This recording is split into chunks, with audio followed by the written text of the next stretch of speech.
Welcome back to today's episode. If you want the cure to my sadness, it will always be a cup of coffee and a glam. I'm juggling the channel, 3 other social platforms, and then the work to keep my business running. Can't wait for the day to come where I'm able to have somebody actually help me with these things. Obviously, it's going to be embedded with the way I like to film, along with the way I like the structure of the posts to be. Back to reality. Here's a reality check. When someone tries to tell you to be realistic, you have to keep in mind that your reality is actually realistic and it's based off of your own perspective and the goals that you set towards success. When somebody puts their own input, it's more of the fact that they don't have the same perspective you have towards reality. Every single human's reality is different than the others. It's your own reality for a reason. You should never take it to offense. At times people don't mean it in an offensive way. It's just they don't believe what you believe in. Until you make it happen, then you can say, hey, I was being realistic. This is my reality. Reality is based off of what you bring into life. That's why there's so many different perspectives in life. And I promise you, if I cannot do it, the mindset I have is one day I will. And it's just a matter of time it happening. So blame it on being the eldest child. I do think that a lot of firstborns have this type of drive or mentality. I don't know what it is, but I think firstborns just really carry all the life in the household. I'm such a pick-me. I took being the firstborn with such pride that I was just always leading in the house. I always believed I knew what's best for whatever situation were to come because it was expected that the firstborn should know better. Protectiveness was a drive that came with it. Leading was a drive that came with it. Always trying to figure out the answer to things so I can advise came with it. A lot of things came with being the firstborn, which I do apply on a day-to-day basis as well when it comes down to my work.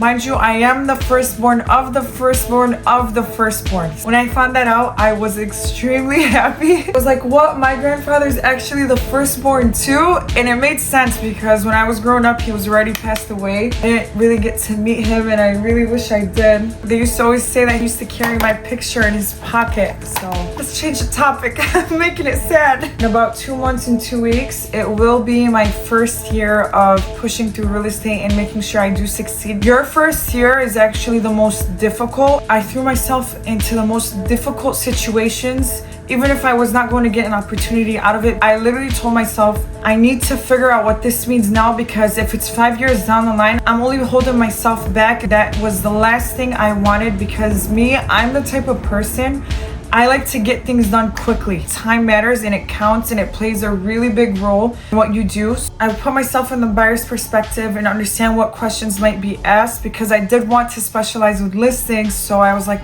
what can I do to make my listings better? Have majority of the answers there so buyers can feel more comfortable to purchase them. I would always role play at home, stay up till 3 a.m, going over scenarios, rerunning examples, rewriting certain scripts. That way I would train myself to be on top of things. I still make mistakes till this day. I'm human. It's very impossible to not make mistakes. I can make a mistake still knowing the answer based off of where my headspace is at during that day. The number one thing that will win you a client when it comes down to listing the property is presentation.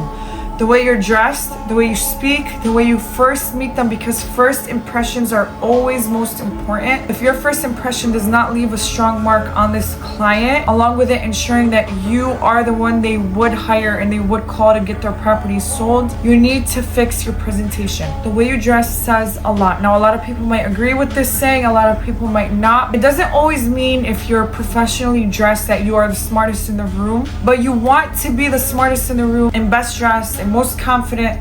So all these things play a role with you becoming the package. I am very strict on dress code that I kid you not. You're probably gonna think I'm psycho, that's fine. Any type of sweats I owned, I literally threw them all out and I'm not allowed to buy sweats or anything that puts me in a bummy state. When I used to wear sweats, I hated how I felt. I would be lazy. I would just not really give too much time into putting myself together. So now I'm actually forced to be put together because there's no sweats in sight. If you're the type that likes to be comfortable, that's completely fine, but you also got to consider the fact that At times, you have to put yourself in uncomfortable situations to succeed, such as taking time out of your day to study more, dressing a certain way even though it doesn't feel comfortable just because you'd like to be in sweats, sleeping on time to make sure you wake up early. The early bird does get the worm. You get a lot of things done throughout your day if you do wake up early. You get told no on the first listing appointment, second listing appointment, third listing appointment. You just have to literally weather it and keep moving forward. Those no's were told the first 3 times, and if you ever give in to those no's, when the 4th time comes, and it will come, and you go based off of your previous experience with the no's, you just lost a yes. That's their no, not the other person's. And you never base your success off of how many no's you've been told. You actually base it off of how many times you've pushed to keep going, especially when you've been told no plenty of times. You can be told no and completely stop. You literally just failed at the route you had set out for yourself, all because you decided to quit. The worst thing you can possibly do when it comes down to no's and rejections, especially when it comes down to going on appointments, going based off of the hurt your ego feels rather than acknowledging this no might be for my own benefit, or I just can't genuinely help these clients out. Therefore, you prevent wasting your own time and their time. Never judge things based off of ego. I like to judge them using my logic, understanding what it is that they said that led to that no. My input on success actually includes social media and marketing, because a lot of people might think that it doesn't play a big role. It plays a bigger role than you think. You're building face-to-face connections, and you're also juggling social media and marketing. Therefore, to put yourself out there more for more people to actually figure out who you are. I built connections off of social media. I built a profile on social media for people to know who I am, and I'm still building it. You can do so much more through social media than one face-to-face connection. And it all just starts with how you market and present yourself. If I have a listing in a specific city and I would like certain people to view it, I will definitely blast it on all my social platforms, aside from the MLS and other platforms to use to expose properties. Social media is also a great marketing platform to expose your properties. For my 1 year, I am actually planning on building something. I am going to start putting it together very soon. I just really would like to get in the right headspace to start it. Hopefully it actually ends up leading to what I think it would lead to. It's just going to take a lot of time.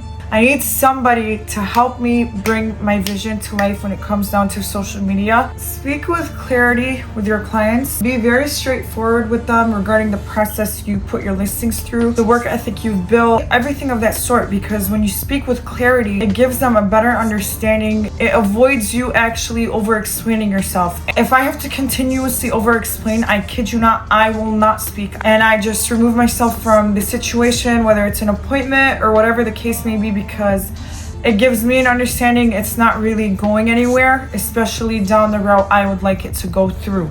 It saves you a lot of time, because time is very crucial when it comes down to you becoming a real estate agent. You never need to prove that you are worthy of anything. You're actually supposed to build your own worth between you and yourself, and it should be the worth that you would like to live up to, and people will automatically see it. You don't have to prove it, you don't have to speak about it. It's literally presented right in front of them. If you're content with your worth and what you've built yourself up to, that's how it should be. You never want to stay in a state of resistance where you hold yourself back from continuing. Let's say you are dealing with an expired and they dealt with an agent before you that gave them the worst experience possible. You're on the phone with them trying to set the appointment, your answer is no. Rather than taking in that no with ego or whatever the case is, always try to positively reinforce their logic and thinking when it comes down to relisting their property. Educate them on the topic, educate them on actually what may benefit them if they do end up listing the property again. Not only is it useful for you, but it is also beneficial for them when you positively reinforce their logic. There's a reason you are the advisor, and you have to do the best when it comes down to advising them. Otherwise, you and this client are stuck in this bubble and there is no moving forward. I am all done. I'm going to grab sushi and enjoy my day because I don't really give myself a break. I will definitely see you guys on the next episode.